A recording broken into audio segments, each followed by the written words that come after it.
日本人にとって普通の日本っていうのは、外国人から見ると異常にすごいなっていう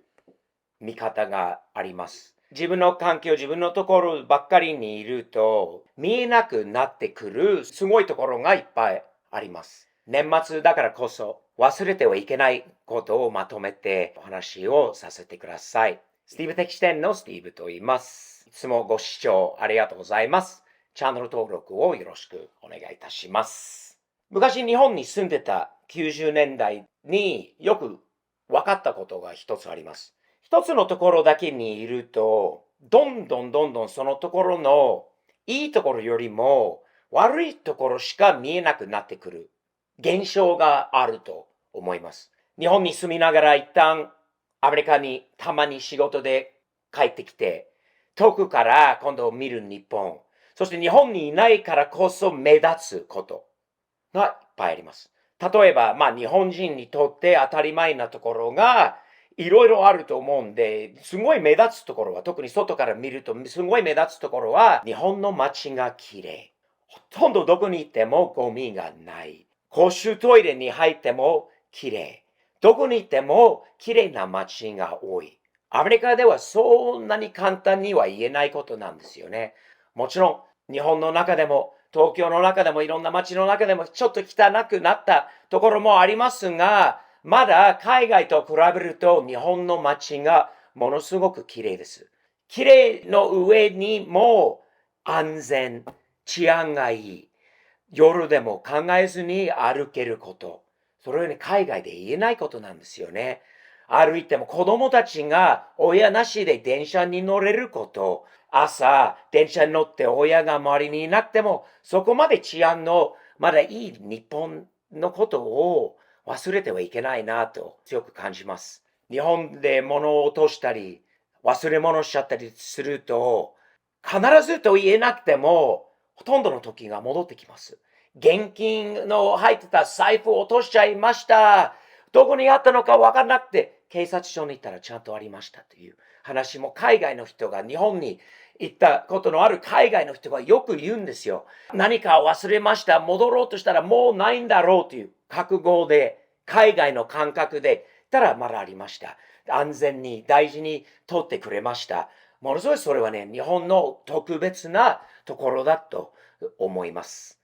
自転車、日本の社会に必要な自転車、駅前に自転車いっぱいあるところが、ほとんどロックはかかってないものが多いんで、海外にロックかかってない自転車なんかは、すぐ盗まれる。少なくとも1時間、2時間後にもない場所が多いからこそ、そういう、治安のことですよね。まだ日本は世界一って言ってもおかしくはないと思います。自販機の文化。昔からこのチャンネルではアメリカの自販機の悪さ、ひどさと日本の自販機の凄さ。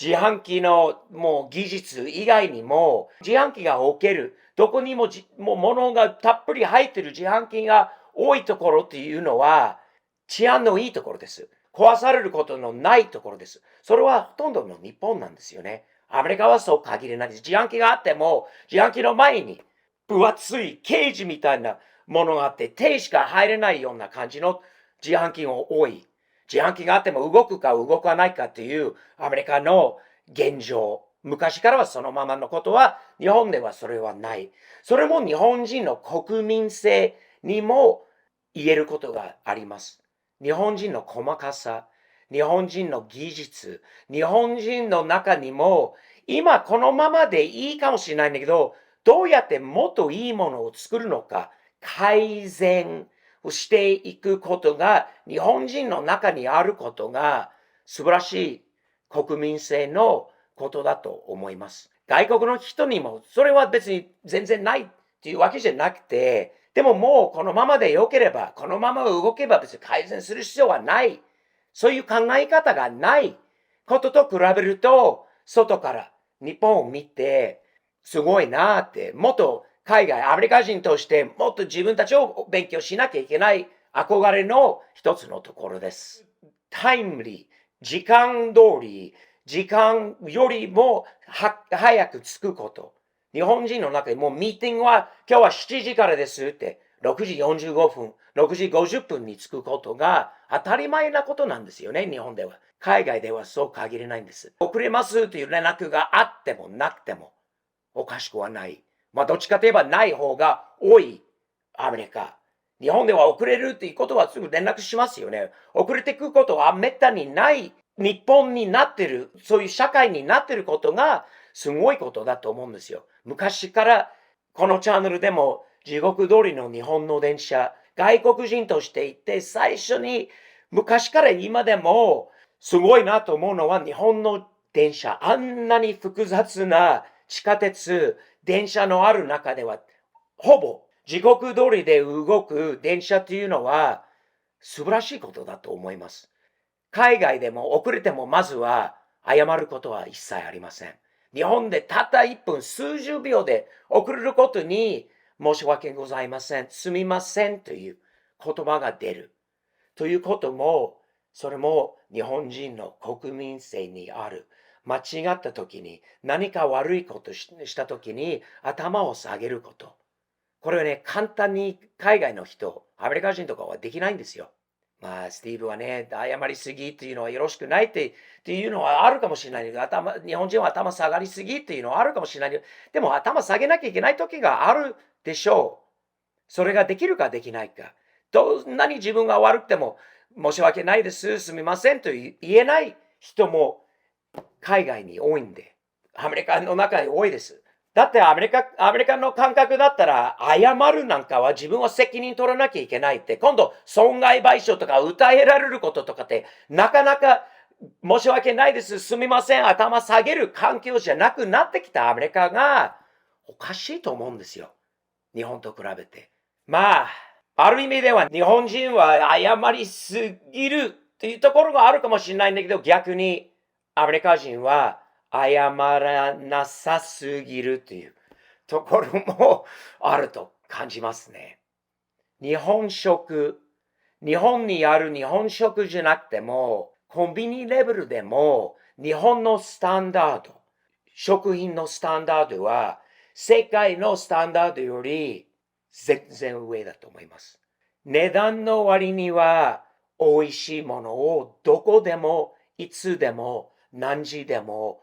田舎でも、街の中でも、夜中でも食べられるところが、この世の中にそんなにたくさんあると思いません。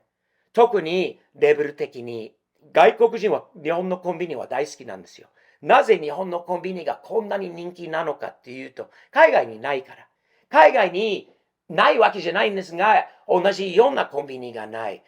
ものが何でも A から Z までちゃんとあること。サービスの早いこと。何時でも入って安全に買い物できること。ちょっとした忘れ物があったら、ホテルから出てすぐある。どこにいてもある。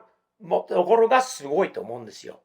で、そこにある食べ物も美味しいものが多いんですよ。まだ日本人の感覚では健康的ではないというふうに思われてるかもしれないけど、外国人から見ると、まだ海外の変なお菓子だらけのコンビニと比べると、まだ健康的な美味しいものがいっぱいある。そして安くてあることが、海外から日本を見て素晴らしいところだと思います。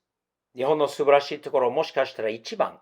トップにあるところは、日本のカスタマーサービス、日本のおもてなし、特にアメリカの感覚からいくと、チップ制度のあるアメリカ、どこにいてもチップを高い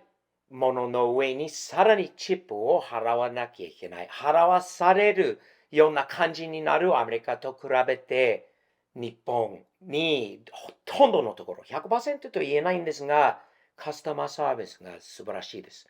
チップは期待せずに素晴らしいカスタマーサービスを提供する日本人の国民性のことなのかな。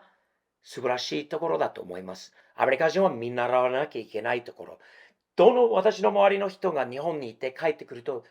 日本のカスタマーサービス、ホテルからレストランまで、どんなツアーでも素晴らしいカスタマーサービスで感激しました。また行きたいというところが、これは日本人の素晴らしいところですよ。本当に。私は長年日本に行ったり来たりしている中で、いろいろ勉強させていただいてます。自分もそのレベルのカスタマーサービス、プラスアルファの、自分のスタイル、絡ましたカスタマーサービスは今自分のやってる星ランチと星カフェ、ジャパニーズバーベキューやりながら、同じようなカスタマーサービススタイルとおもてなしを提供することは、日本でいろいろ経験してきたことがあるからこそ、少しできているのかなっていうことは感じております。日本人の職人気質、いつもメイドインジャパンのことをこのチャンネルで言うんですけど、日本でできたものが世界一のレベル、世界のトップを目指してものを作る国。ものが作れる国が本当に強い国だと思います。ものを作れる手を使ってものをゼロから作る。そしてできたものをさらに今度改善して良くしていく。全世界にアピールできるその質とクオリティとブランドですよね。ジャパンイコールブランド。日本人はもっと誇りを持つべきだと思います。全世界で評価されている日本。メイドインジャパンってあると安心できる海外の人たち。それは現状なんですよ。外から今の日本を見ると。その上で、今度外から今の日本を見て感じること、嬉しいこと、これからの日本のためにプラスになることは、先日就任されたばっかりの新総理大臣、高市早苗さん。海外から見ると、再び日本はすごい国になれる。すごい国というのは外から評価される国じゃなくて、日本人が自分の国を見て、もっとプライドを持つべきな国に変わりつつあることが感じています。海外の視点から話する物価は安いとかっていうことは日本人から見ると、スティーブ、物価は安くないよって。自分たちの給料はこの30年は全然上がってない中で、大変に仕事しても何しても全然変わらないって、自分の国に海外からどんどん人が来て、日本人は自分の国にエンジョイできないことが、その環境が変わりつつあることが本当なら、これからそっちの方に行くのであれば、日本人はもっと自分たちの国の素晴らしさ、中にいながら見えなくなってきたところが、また見えるようになってくれば、いいんじゃないでしょうか。私はいいと思うし、応援しているし、そして次回の動画は、高市早苗さんのこと、海外の視点でどう思われているのかということをまたレポートさせていただきたいと思いますので、チャンネル登録の方をよろしくお願いいたします。2月に大阪乙女生に参加いたします。スティーブブースというのもあるのと、会場をうろうろしているのと、皆さんにお会いしたいと思います。商品、その時の限定商品も持ってきますので、よかったら、その時しか手に入れられないものになるので、サインと2ショット、3ショット、4ショットでも一緒にしませんか、お待ちしております。年末になってきたんで、もう少し2026年、2025年はあっという間のという感じだったので、いろいろあったんですが、まだ年末に、ぜひ、ご挨拶をさせてください。それまで自分の国をラブすることが大事ですよね。本当は外から今見てる日本はすごいまたいい方向に行ってるんじゃないのかなっていうことを感じているので、日本人の皆様も自分の国を愛してください。外からできる限りは応援していますので、日々前進、前向きに、サムズアップ的にやっていきましょう。よろしくお願いいたします。ではまた次回まで失礼いたします。